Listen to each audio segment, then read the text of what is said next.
If you're unsure which players you should be buying for game week 36, don't worry, I've got you covered in today's video. Before we dive into the players, if you do enjoy any of the content that you see on the channel, be sure to like, comment, and of course the main one being subscribing to the channel. Now we're going to start off with the two Newcastle boys, Alexander Isak and Anthony Gordon. I imagine they are quite high on a lot of people's shopping lists this week. Obviously Isak flying at the moment, especially at home for him. I think it's now 7 goals in the past 4 home games, absolutely cooking this season.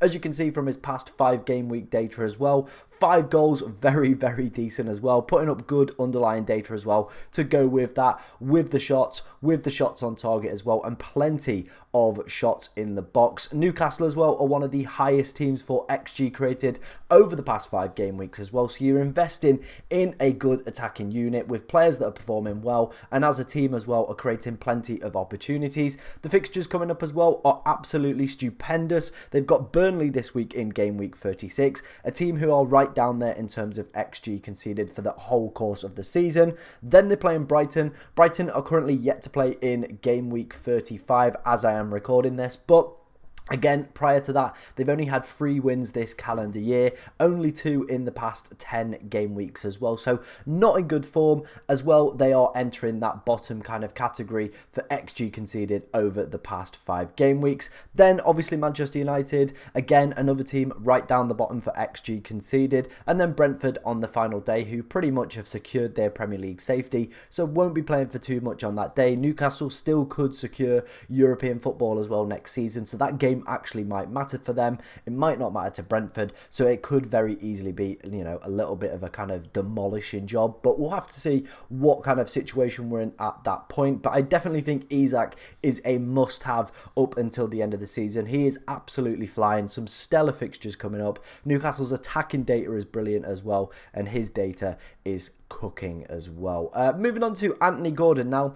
Arguably a little bit of an overachievement from him recently in the past few game weeks with his data. As you can see there, 1 goal, 3 assists. Very happy to have him in my team. I think he's a player that massively passes the eye test. His data doesn't look overly impressive, but again, with these fixtures coming up, with Newcastle creating so many opportunities as well, I do think he is a stellar asset to go and pick up, especially for the price point he's at as well. He is absolutely fantastic. If you're looking for a midfielder that does double in 37, has great fixtures, and is playing for one of the best attacking teams in the league right now, I think it makes, you know, sense to just go with the Newcastle double up. In terms of defenders, it seems a little bit shaky. Obviously Fabian Schär picked up an injury, so I don't know what kind of the situation is with them. Maybe if you did want to go for a defender, probably Dan Burn is going to be the nailed one to go for now. Anyone else doesn't really seem to kind of interest me. And if I was to go for any Newcastle players, it would be these two out of everybody else in their squad. Moving on to a player who has been cooking under the radar, it is Bruno Fernandes, the second highest scoring player over the past 5 game weeks. I think up until maybe the wildcard in game week 35, he was under 10% owned. He's only since the wildcard, and a lot of people have obviously brought him in due to him doing extremely well, and United's potentially really interesting and good fixtures, that his ownership has seen a skyrocket. And I think yesterday's point scoring kind of outlines what Bruno Fernandes is about. He's very good at creating, dictating the play, creating plenty of opportunities for his side. He managed to pick up 2 bonus despite getting 0 attacking returns in a 1-1 game. I think that says it all really, doesn't it, about Bruno Fernandes. As you can see, over the past 5 game weeks, he has been cooking. 6 goals, 1 assist, really good underlying data as well. Potentially a little bit unlucky not to have a few more assists, but as you can see, the point scoring has been absolutely phenomenal from him, and definitely a player who is on my transfer radar for that potential double game week in 37. But I think there's something potentially interesting to outline here.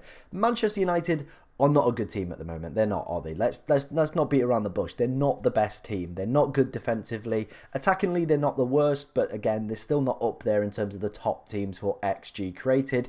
And I think looking at these fixtures with a little bit more detail, I think will actually reveal that they're quite hard for the next 3, especially for Bruno Fernandes and the United boys. Crystal Palace away, you know, Selhurst Park has become a little bit of a fortress for Crystal Palace under their new management as well. They've seen definitely an uptick in form and recent performances as well. And it would not shock me to see Crystal Palace go and beat Manchester United next weekend. It would not surprise me in the slightest. They're defensively all over the shop. Whether or not that means Bruno's going to go and get some attacking returns is a different kind of scenario. But overall, Crystal Palace are up there for XG conceded in terms of prevention. Over the past 5 game weeks, there's been a massive uptick in their defensive capabilities as well. So it might not be the easiest game. Then taking a look at the double, one of the games is Arsenal. You imagine at this point they're still going to be in the title race as well. They are, you know, the best defense in the league for XG conceded, not over just the past 5 game weeks, but over the course of the season as well. So really tough opposition there. Then Newcastle at home, we've spoke about them and their kind of improved form and whether or not they're going to be playing for European football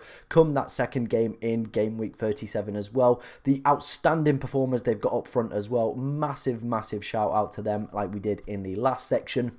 So again, these fixtures I don't think personally are looking that good for the next 3 for Manchester United. Brighton, yes, I think is a great fixture. We've spoke about them. They're pretty poor at the moment. But the other 3, I think could be a little bit tricky and maybe potentially might put me off potentially bringing in Bruno Fernandes. I think he's an excellent player. He's obviously picking up the data and the stats and the goals and the points and everything that goes with it. But I think these fixtures might be a little bit tough for Manchester United. So I'm not overly keen on him. Like compared to last week, I was pretty set on it, but now I've taken a little bit more of kind of a gander, taking a look at what, you know, the point scoring and everything that's going off. I'm not overly keen on him, to be honest. With these fixtures coming up, I'm just a little bit hesitant. But let me know what you think about him and Manchester United potential assets down in the comment section below. Am I overthinking it, or am I potentially onto something here? Let me know in the comment section.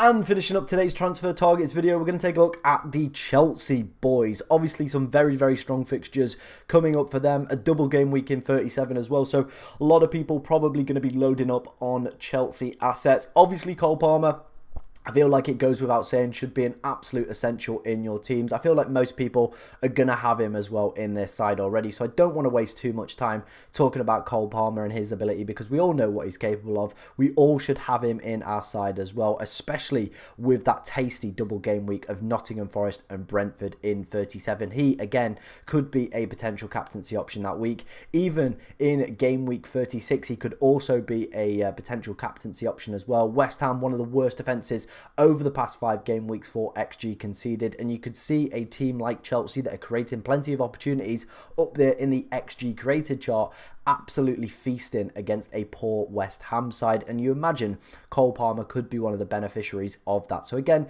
could be a nice little captain for this game week. In terms of the other players, I've obviously gone for the kind of past 5 game weeks, the highest scoring players. Madueke, yeah, I don't think I'd be touching him. Look at that data, it is absolutely dismal. I think there's plenty of other better midfield options, especially around that price point as well. I massively prefer Garnacho over him. I prefer Anthony Gordon as well, who we've already discussed as well. All these players for me are personally better than Madueke. I think he's been quite fortunate with the goals and assists that he's picked up, and the data is definitely reflecting that, and I do think there might be a little bit of dip off in terms of his numbers over the next few weeks. Same again with Conor Gallagher.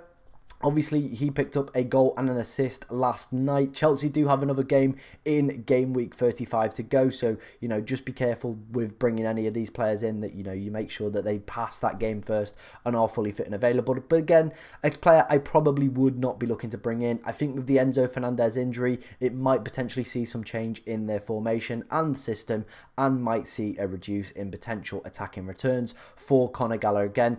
Last night, he was, again, very fortunate to go and get the attacking returns that he did. So a player, again, I would not be looking at. Again, the data absolutely ponging for 2 goals and 1 assist. Moving on to the final player, and it is going to be Nicholas Jackson, and I think he could offer himself up as an option. Now, there is obviously a lot of us in the position where we didn't wildcard last week with the likes of Dominic Solanke. I'm currently in that boat, and I am potentially considering maybe looking at Nicholas Jackson. The data, it's not the worst in the world. He plays regularly 90 minutes as well. Was very unfortunate to have a goal ruled out for offside yesterday as well. 1 goal, 2 assists in the past 5 game weeks isn't great. The data is all right as well, but he is one of those players that does seem a little bit hot and cold, very much like Darwin Núñez. He's creating plenty of XG, but the clinicality it's not really there. It's just lacking that little bit. But when you watch Chelsea, they do create so many opportunities. And like I said, they are one of the top teams for XG created over the past 5 game weeks and over the course of the season as well.